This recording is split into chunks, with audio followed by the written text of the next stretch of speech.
This is May 2015's paper of the practical examination, Booklet B.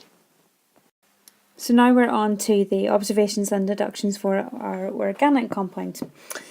And the first test is just describing the appearance and the smell of our organic compound, and we don't have to make any deductions for that. The second test is adding water, and what we're testing for there is for the solubility or the miscibility, because generally we'll have generally organic compounds or liquids that we work with. So it's the solubility or the miscibility of the compound, so whether it is soluble or mixes with water. And we can see that one layer forms, and so what we can deduce from that is that B is miscible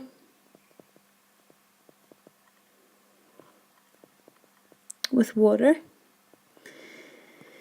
or you can also say that B is completely soluble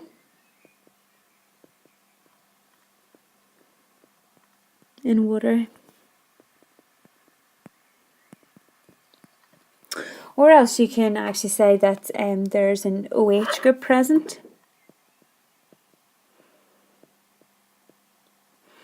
as we can tell that it can hydrogen bond with water. So that's another option. You can also say can hydrogen bond with water. So lots of options there, but I would say the most straightforward one is just saying that B is miscible with water. Okay, the next test is acidified potassium dichromate, and that, as you know, tests for primary or secondary alcohols, but also for aldehydes. So hopefully you'll remember that, if I just drag up to the top here, that acidified potassium dichromate oxidizes primary alcohols up to aldehydes, and then further to carboxylic acids. It oxidizes secondary alcohols up to ketones, but it cannot, under normal conditions, oxidize tertiary alcohols. But also, if we start with an aldehyde, we can see that that is then obviously oxidized up to a carboxylic acid. So commonly we think of this as testing for primary and secondary alcohols, but actually it could be testing for aldehydes as well. So what we see here is that the solution stays orange, and so our deduction is a negative deduction, and again that's okay to do. So our deduction here is that it's not an aldehyde or primary or secondary alcohol. Further than that, you could say that it's possibly a tertiary alcohol, possibly a ketone, possibly a carboxylic acid, but you can't be sure of that right now. So I think the best option there is to go with your negative test and show that this proves that it's not an aldehyde or a primary or secondary alcohol. Okay, the next test is using phosphorus pentachloride, and we know that that can be used to test for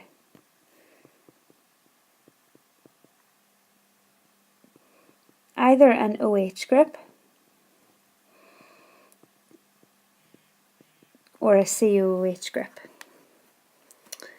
And what we see is that we've got fizzing, the solid reacts and disappears, and we've got white fumes. Those are observed with both an alcohol group and a carboxylic acid group. And so what they're looking for in the deductions here are not only that OH is present, but that COOH is present, your carboxylate group. So they're looking for both of those for the 1 mark. Okay, question or test number 5 asks you to put some ethanol and concentrated sulfuric acid and mix that with B and see what happens. So you might be unsure of what this is testing for first of all, and that's okay, but you might get a clue from the sweet smell. So when you see sweet smell, you need to be thinking of an ester as something that's produced. So if I've produced an ester by adding ethanol to my substance, I need to think about what my substance could be.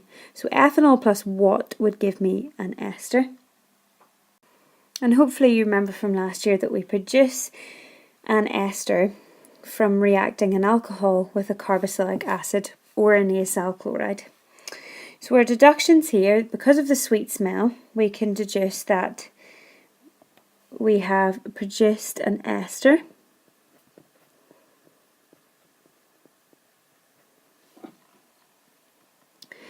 and also then what needs to react with an alcohol to get that ester. Well, it's a carboxylic acid, so we know we've got COOH present.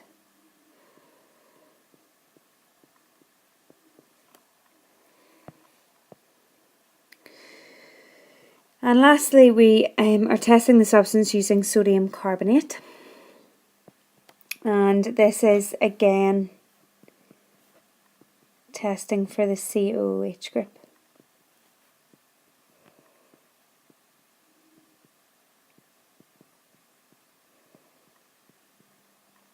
The reason that is because sodium carbonate is a metal carbonate. And when we react a metal carbonate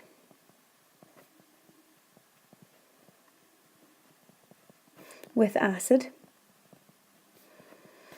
we get a salt plus water plus carbon dioxide.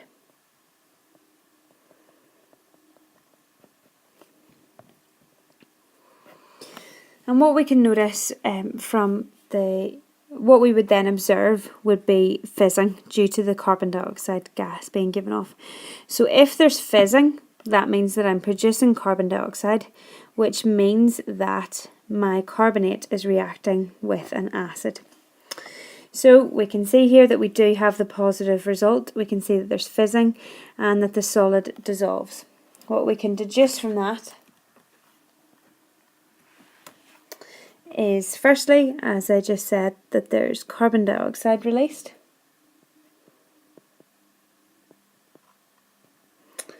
And then the mark scheme says that B is a carboxylic acid. But you could also say here that the COH group is present. Now, part 2, they ask what homologous series does B belong to, and just be careful with this. Sometimes they ask for the functional group that's present, sometimes they ask for the homologous series. So the homologous series is the name of the family of organic compounds, and it belongs to the carboxylic acids groups. Now, the reason that it asks for either a functional group or the homologous series rather than the actual compound is because we can't tell which particular carboxylic acid it is. We can tell it is an acid due to its reactivity, but we can't tell, for example, if it's ethanoic acid, propanoic acid, or methanoic acid. So that is your deductions done for your organic section. So we have deduced from all of these tests that we have a carboxylic acid. However, the next question is looking for us to deduce the actual carboxylic acid that we have, and this is quite common.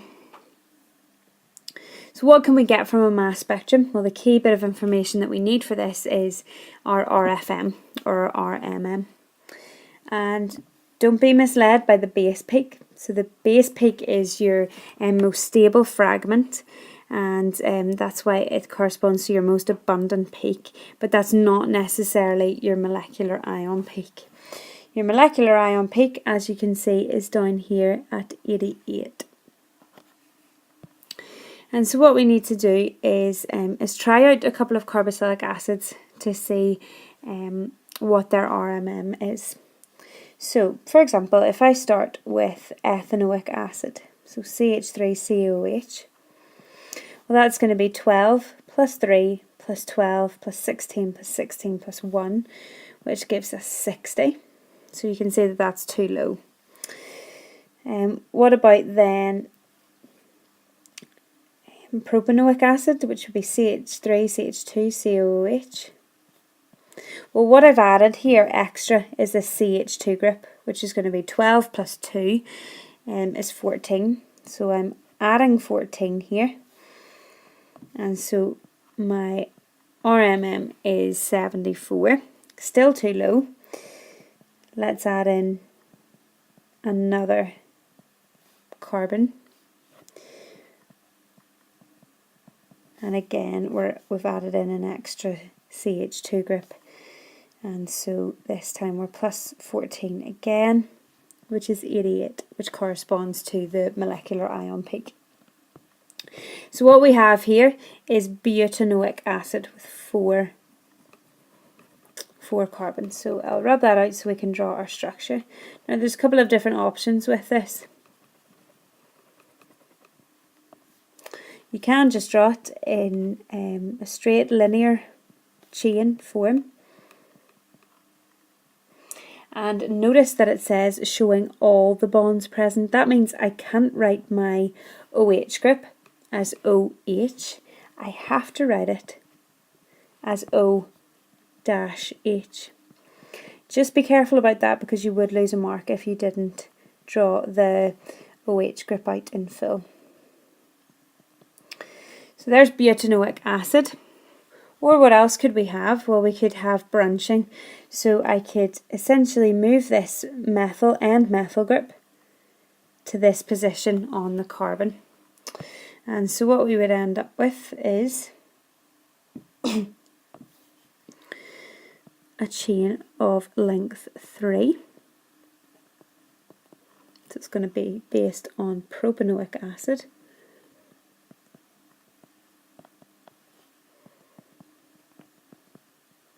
Still going to have the same formula. I've essentially just moved the methyl group, and you can see I've fallen into the mistake of not drawing that out in full. So make sure it's O-H. Okay, and this would be 2-methyl propanoic acid. So either would get you the 2 marks. Part 4 asks us to identify the species responsible for the base peak in the spectrum. So if you remember back to our days of doing NMR, what we do is we split up our molecule. So let's pretend that our structure is butanoic acid.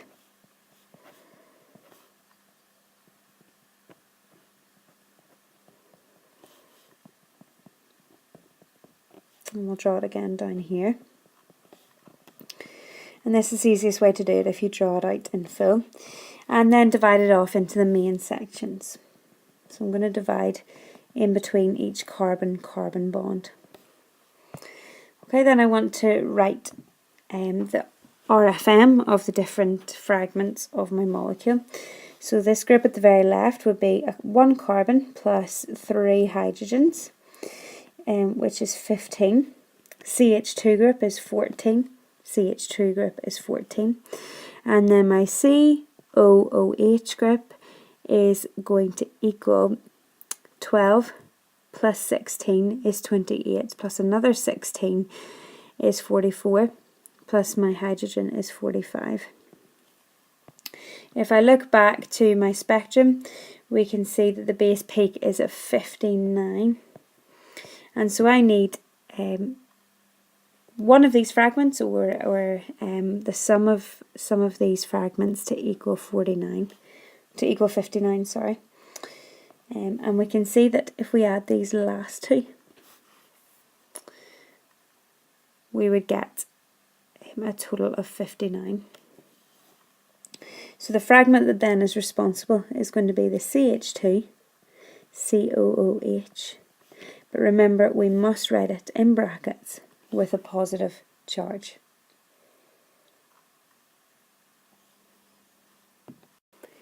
Now moving on to the planning section, we have the reaction of the nitration of benzene. And you can see that rather than what we did in the lab ourselves, they're working straight from benzene. And you can see that we are adding our nitrating mixture, which is concentrated nitric acid and concentrated sulfuric acid, to our benzene. And refluxing for 30, so refluxing for 30 minutes. And following that, we just have our purification steps. So the first question we're asked is, why does ammonia not react with benzene? So we obviously want to get here to phenylamine is our end goal. So why can't we just take ammonia and add it in here? Well, we need to think about our two molecules. So we've got benzene first of all. And what do we know about benzene? Well, we know that it is a region of high electron density. And that is because, if I draw it as if it was in the plane of the page, we have got a ring of electron density above the benzene ring and a ring below.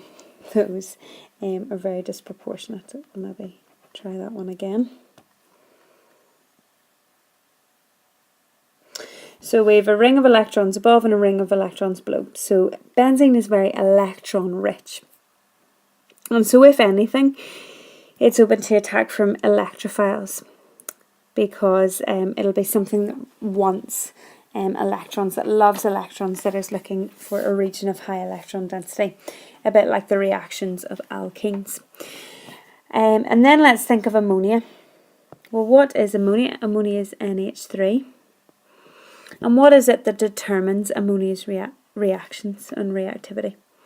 Well, if you can recall, ammonia, like amines, has a lone pair on the nitrogen, and that's what determines ammonia's reactivity. So can ammonia come in and attack the benzene ring? Well, no, because ammonia itself is a nucleophile, so it loves nucleuses. It's looking for some positive charge, whereas benzene is a region of high electron density. And so the reason that ammonia doesn't react with benzene, we can't just do that directly, is simply because ammonia is a nucleophile.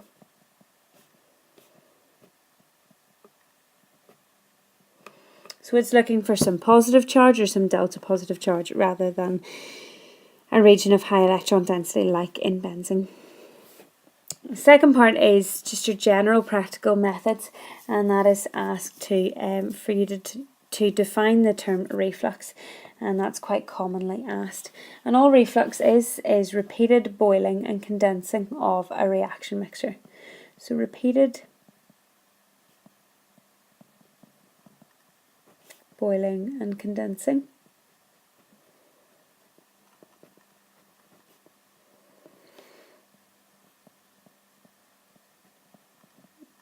of a reaction mixture.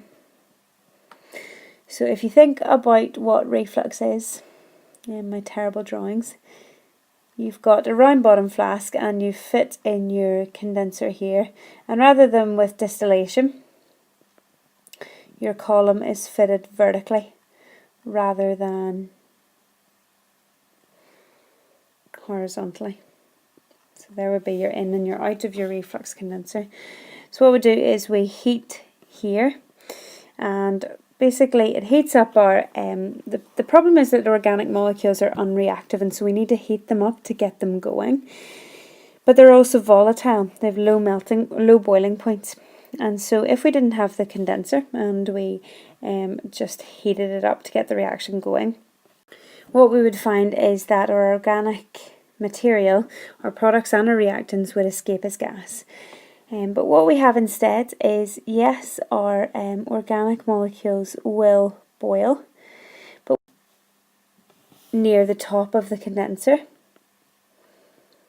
They will be cooled and condensed back down and fall back into the reaction flasks as liquid, ready to react again. And it means also that we obviously don't lose our product as a gas. So heating is essential to get it going, but we need to reflux it in order that we don't lose our organic compounds as gases. The next part of the question asks us to draw a diagram of the apparatus used for this distillation. And I'm going to copy this in from the mark scheme due to my poor artistic skills. But just have a read of the question again and note something very specific that would lose you marks if you didn't notice this. So it says a reflux condenser is attached and the mixture is heated on a water bath for 30 minutes. And then we remove our impurities, and then it says the apparatus is rearranged for distillation and the contents of the round bottom flask are distilled using an air condenser. So you might not have met that term before, but it goes on to explain what that is. It's a condenser where no water flows through the outside jacket. So this is going to be a normal condenser, but rather than having the cool water stream flowing on the inside of our distillation tube, we don't have that. We just have an air condenser, and that's important for the diagram of our apparatus. So if we go back down to the question and have a look at what they're looking for. So here's the diagram that the mark scheme was looking for, and you can see it's our standard apparatus, but what we would normally have on our condenser is the labels of water in and water out. And remember, water goes in at the bottom and water goes out at the top. However, in our question it tells us that we don't have a normal water supply, we have an air condenser. So these labels are not required, and actually you'll notice in the mark scheme that if you do include it, if water in and out is shown, then you lose a mark. Okay. So there's lots of other points there to note, that you absolutely need your heat source, because this is not going to distill by itself. And we're even told in the question that we collect the fraction between 207 and 211 degrees C. We're not going to get there if we don't heat it. So that's one thing, and you'd lose a mark if there's no heat source. We don't want a double jacket on the condenser.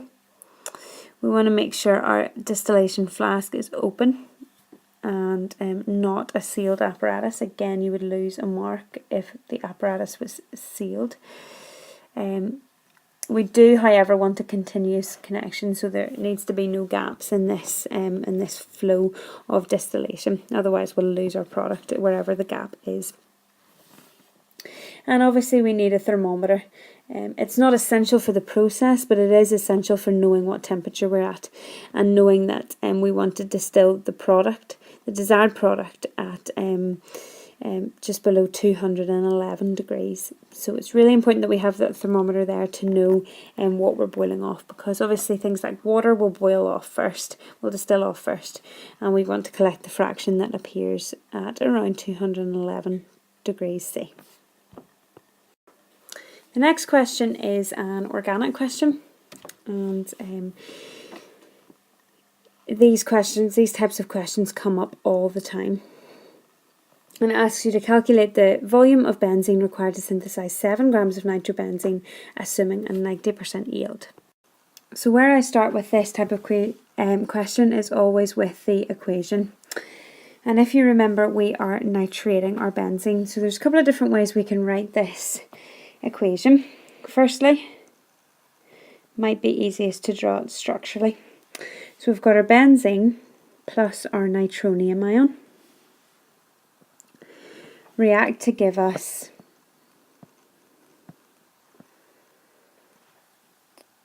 our nitrobenzene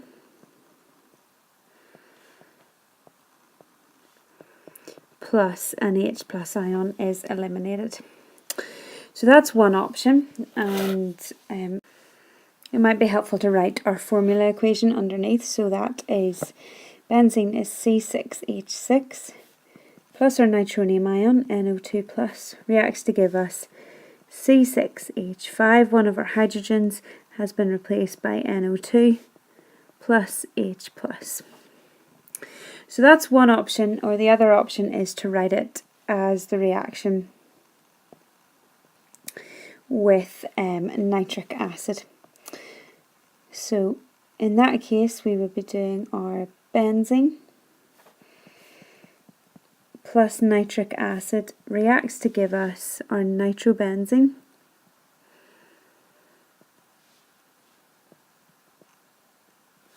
plus water is our side product in this way.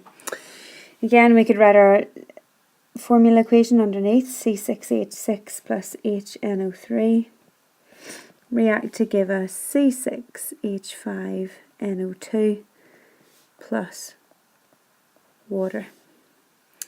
So it's up to you which one you decide. I am going to go with just the simplest one at the top here, just to simplify it basically.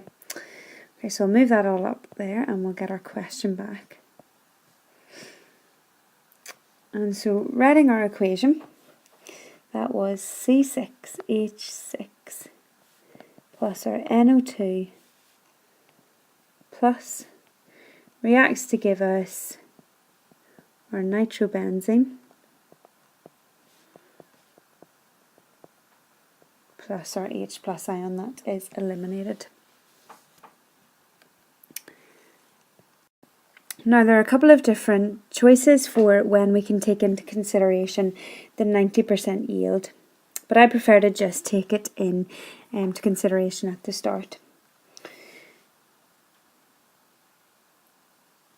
So basically 90% is equal to 7 grams. So I need to work out what 100% is, because I'm going to lose 10% along the way, so I need to take that into consideration. So 100%, to work that out, we just do 7 divided by 90 times by 100. So 7 divided by 90% times by 100%, or you can just divide by 0.9. And that gives us a mass of 7.778. So in order to work out how much benzene we require, we need to almost pretend that we're trying to form 7.778 grams, because our yield is only 90%. Okay, so I need to work out the number of moles of nitrobenzene that I have. So I use my equation, N equals mass over RFM.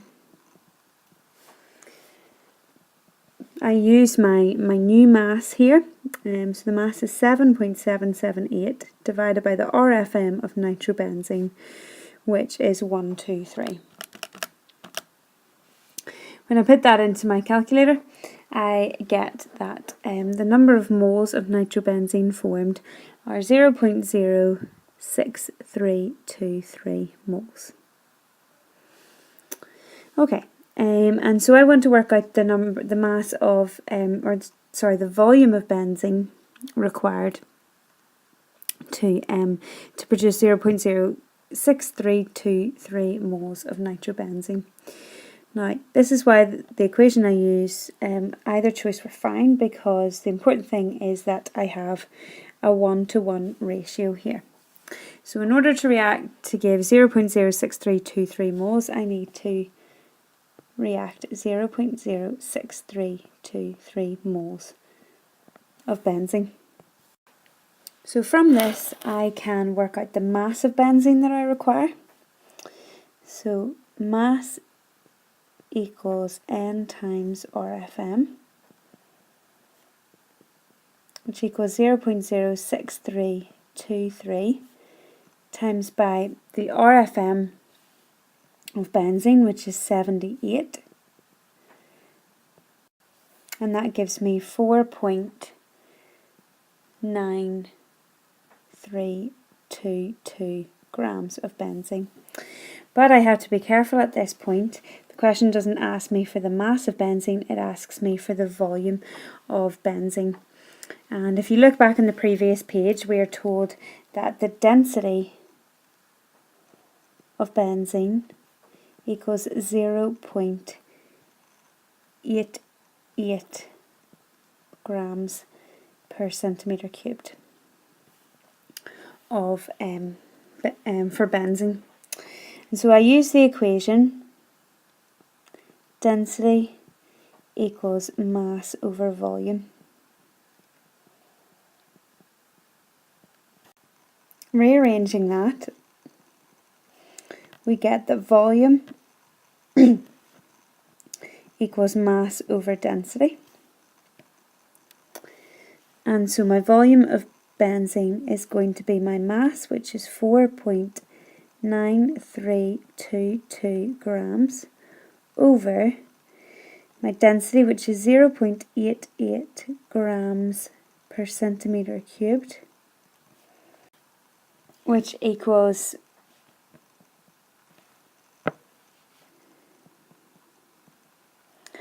5.60 centimetres cubed. Sorry, we ran out of room a little bit there, but my final answer is 5.60 centimetres cubed. So the steps here are the same as always. So starting with your percentage yield, I am assuming 90% yield, so I need to work out what 100% would be, and then use that mass to get the number of moles of whatever I'm forming. Bring it back to the reactant that I'm interested in this case benzene. Work out the mass of that using your moles equation.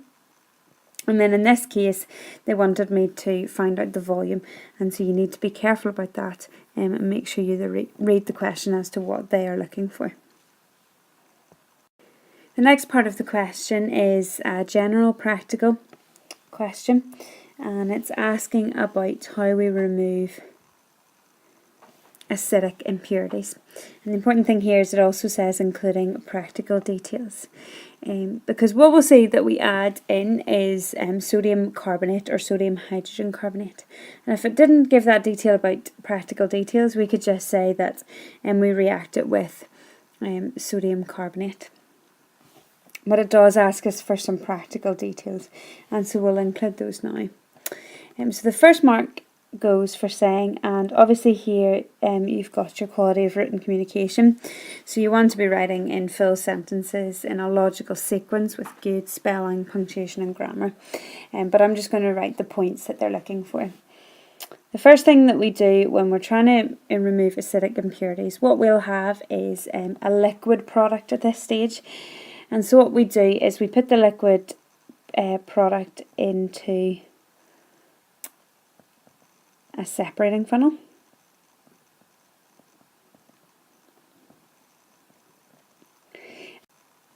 and into the funnel we add sodium carbonate or sodium hydrogen carbonate solution.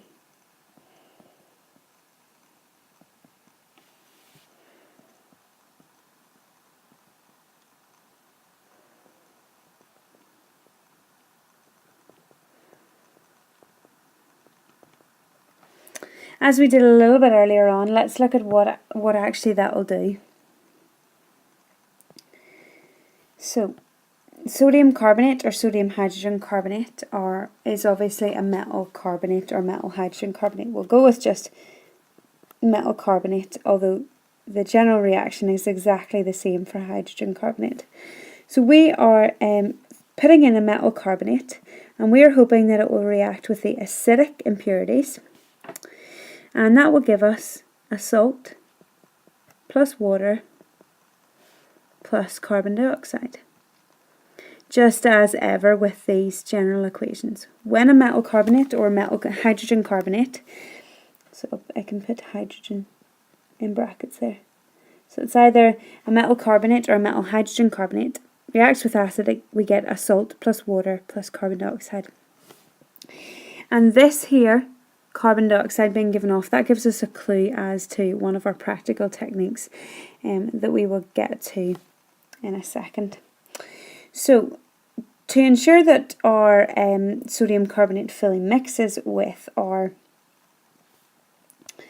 organic product and removes all the acidic impurities, we want to basically mix it up. So we stopper it and invert.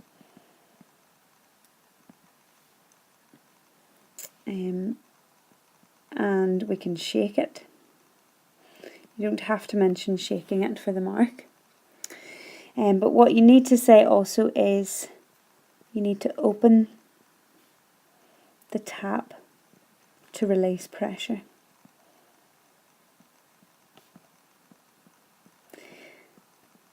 And let's look again at our equation to think why that is. Well, we're reacting a metal carbonate with acid to give us salt plus water plus carbon dioxide. Carbon dioxide is obviously a gas, and so as we shake this, as we invert it, more of the sodium carbonate reacts with our acid impurities to give us more carbon dioxide. That will result in the pressure building up within the funnel, and we need to relieve that pressure by opening the tap to allow the carbon dioxide gas to escape. What that result will result in there being two layers. Firstly, we'll have an organic layer, which it will be contain our product, obviously, but we'll also have this inorganic layer, which will consist of our salt and water. So we'll have an organic layer and an aqueous layer. So now we have two layers, and so what we want to do is run off, and in this case it's going to be the lower layer. Now, they didn't require you to deduce that it would be the lower layer. Another way of saying that would be run off the aqueous layer.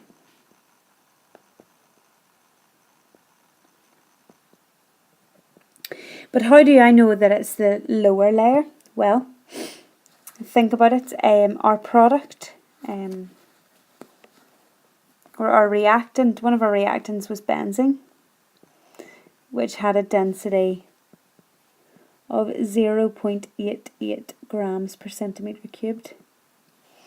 Water has a density of 1.0 grams per centimetre cubed. That means water has a greater density, and so if these were mixed together, water would form the lower layer, because the product with the higher density will sit on the lower layer. And so the water, the aqueous layer, is actually the bottom layer in this case. But either way, what you're wanting to do is run off the aqueous layer. So very simple, and this is how we would remove any acidic impurities. Place in a separating funnel, add your sodium carbonate solution, stopper and invert, open your tap to release the pressure, and finally run off your aqueous layer. So again, that's a technique that you could learn off by heart and apply to any example of removing acidic impurities in terms of production of an organic compound. The very last part of the question takes us back to our arenes topic and about the reaction of benzene diazonium compounds, and that is this stage here, this middle stage. And you can see that we've got the N2. That's where the diazo comes from, the two nitrogens. And so the structure of that, what they're looking for really is just the structure of the nitrogen-nitrogen bond. So we've got our benzene ring, and attached to that we have our nitrogen, which is then triply bonded to another nitrogen. So this second nitrogen is happy, it's got 3 bonds, but this nitrogen here, the one on the left, has 4, and so it actually carries a positive charge. So that is simply the structure of our benzene diazonium ion. So even if you weren't sure of that, just have a look at the intermediate that you've got here. And what will happen is that the chloride ion then bonds as a sort of electrostatic attraction between the benzene diazonium ion and the chloride ion, because the benzene diazonium ion obviously carries a positive charge and chloride is a negative, but they're just looking for the benzene diazonium ion, and so that is all you require, but you do need to show your positive charge. And then finally it asks for the reagents and conditions for stage A, and that is how we are converting benzene diazonium chloride, which we sometimes abbreviated to BDC, benzene diazonium chloride to iodobenzene. So how do you convert between those two? Well, you need to add in aqueous potassium iodide,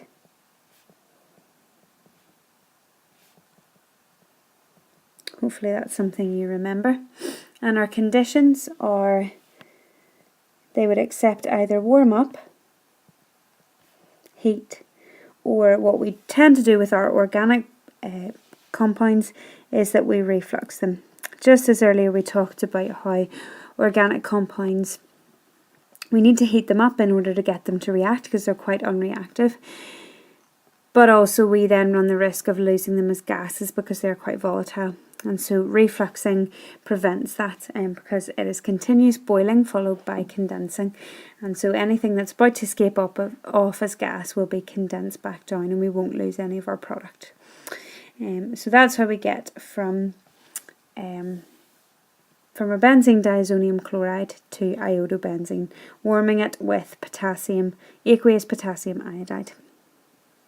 And that's the end of the paper. So you can see that it's these two particular questions here that are specific to your course content.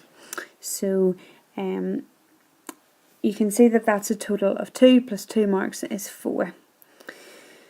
So it does seem quite daunting that there's a lot that you need to learn for this, and there is, technically speaking, you should know your Module 1 and your Module 2 of your A2 modules inside out for this exam, but that is obviously impossible at this stage. And so if you come across one of these questions that you're not familiar with, don't worry too much about it, you won't lose too many marks, and hopefully you'll make that up in your calculations and your deduction section, which hopefully you will be confident with now.